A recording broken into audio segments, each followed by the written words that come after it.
salaamaaleykum man la soxna Fatou Diop présidente des occupants de logement inachevé à Plan Jaxaay maa leen di nuyu bu baax di leen ziara di rafetluwaat encore seen teewaay fii ci Plan Jaxaay. lan mooy yees ci dossier bi.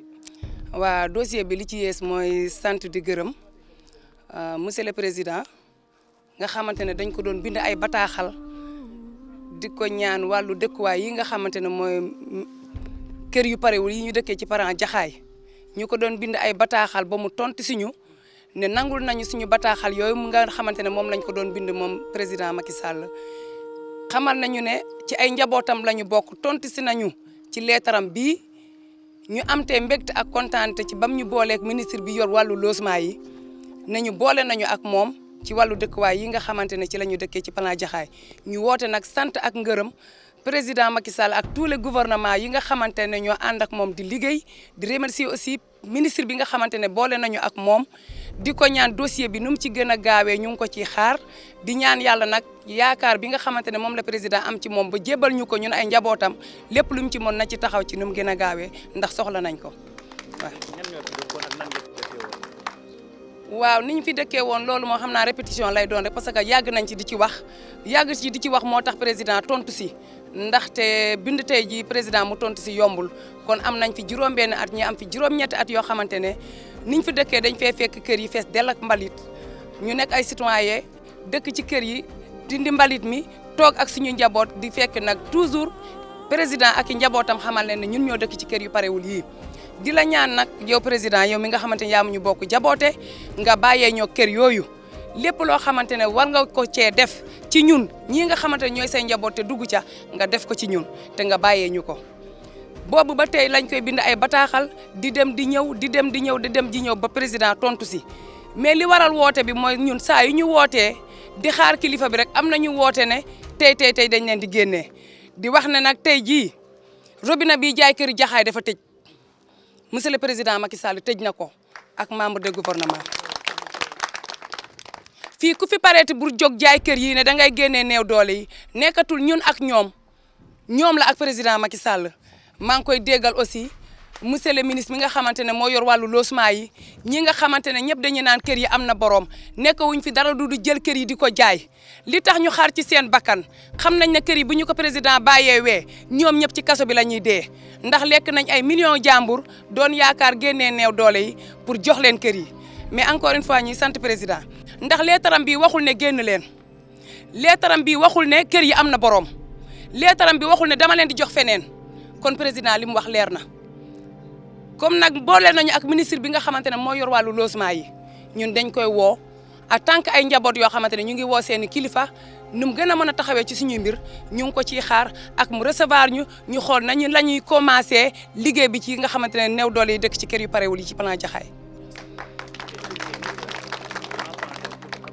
dama leen ne robinet bi nga xamante ne ñoom dañuy jaay kër yi robinet boobu tëj na ndax président Macky Sall tontu si nañu lettre bu jógee gouvernance lii ku ko gis xam ne gouvernance la jógee présidence la jógee ci président Macky Sall ak njabootam bind si nañ néew doole yi dëkk ci kër yi boole naa leen ak ministre bi yor wàllu logement yi mu toppatoo seen mbir kon loolu dafa leer nee nañu nag dañuy génn parce que képp koo xamante ne tey yaa ngi wax ci Plan Jaxaay man wax ji laa gën a jël muy wax moo tax damaa ne tey damaa woote remerciement ndax dañuy wax faral di wax naan président Macky Sall faalewul Jaxaay toppatoowul Jaxaay boolewul Jaxaay ci ay procès mais tey firnde bi leer na ne président ñëpp la bokk jaboote képp ku yeewoo Plan Jaxaay tey jii président mooy sa kilifa firnde boobu leeral na ko tey ne ñëpp la bokk jaboote leeral na ko bés ni ki tey néew doole yi dëkk ci bâtiment yi mu xam ne moom moo jaboote ñëpp ki am ak ki ñàkk président moo leen bokk jaboote kon man président bu ma tontoo lii sama xel dafay dal keneen ku jóg nag ne dañ ñuy génnee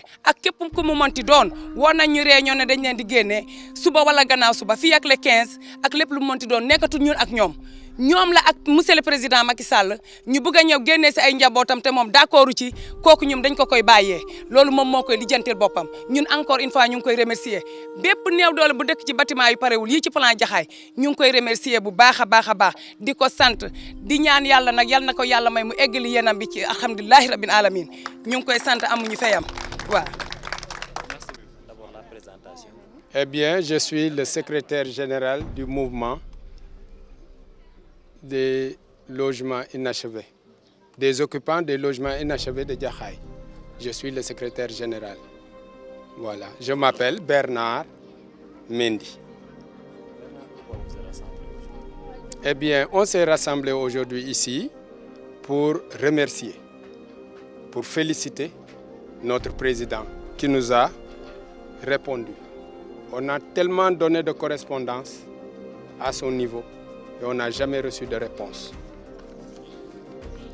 Ça vient de la présidence, cette correspondance. C'est la première fois qu'on reçoit cette correspondance. Et dans cette correspondance, il nous a mis en relation avec le ministre chargé des logements. Et il l'a diligenté pour qu'il règle notre situation le mieux possible selon notre volonté. Notre situation est que on est venu trouver des maisons inachevées ici à Jaxaay. Nous tous, on avait des problèmes de logement. On est venu d'horizons différentes. On avait des problèmes de location et d'autres de là où habiter. Et c'est dans ces soucis-là qu'on s'est retrouvés ici, chacun venant d'horizons différentes. Ainsi, on s'est rassemblés ici et on veut seulement sa magnanimité envers nous. Comme il est magnanime, il a fait même des logements pour les nécessiteux.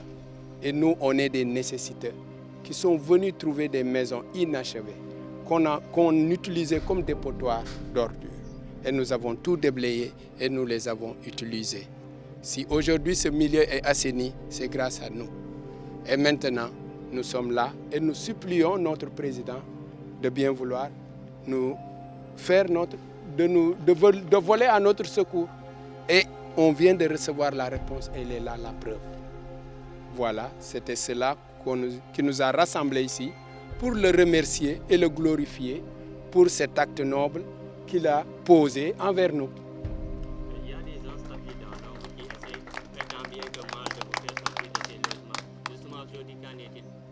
Eh bien, ce qu'il en est qu'on a été invité à la gouvernance de Dakar. On a été invité là-bas pour nous parler. Eux aussi, ils essaient toujours de nous malmener. Ils veulent toujours, et ils nous donnent même des ultimatums pour que le 15 mai, qu'on sorte de ces demeures. Mais en allant à ce rendez-vous, il s'est trouvé qu'on avait déjà notre réponse. On ne l'a pas manifesté. On s'est tu. Comme on nous a invités, on a été écoutés pour voir est-ce que ce serait cohérent. Mais il y a eu de l'incohérence. Nous avons trouvé que c'est le contraire de nos souhaits et de nos rêves. Et ça, ce sont nos souhaits et nos rêves qui se réalisent. Eux, ils ont du verbal. Nous avons de l'écrit du président. Ils ne sont pas propriétaires de ces maisons. L'appel que vous faites à l'endroit du ministre qu'on a chargé du dossier pour c'est quoi? Le message est que c'est le président qui lui a diligenté, qui lui a dit de s'occuper de notre situation, nous, les occupants des maisons inachevées. Donc des maisons qui ne sont pas encore octroyées. Maintenant, il risque de finaliser ce dossier-là. Eh bien, nous, on le souhaiterait le plus rapidement possible, le plus urgemment. S'il voulait bien venir le plus rapidement possible, nous remettre nos numéros de maison et tous les documents nécessaires pour nous permettre d'être sûrs qu'on est maintenant à l'abri des détracteurs. Voilà. Qui sont ces détracteurs? Ces détracteurs, aujourd'hui c'est un jour de joie. On ne voudrait pas citer les détracteurs. Car nous, on est en train de jubiler une réponse qu'on a toujours cherchée et qu'on vient de recevoir et qui est une réponse positive.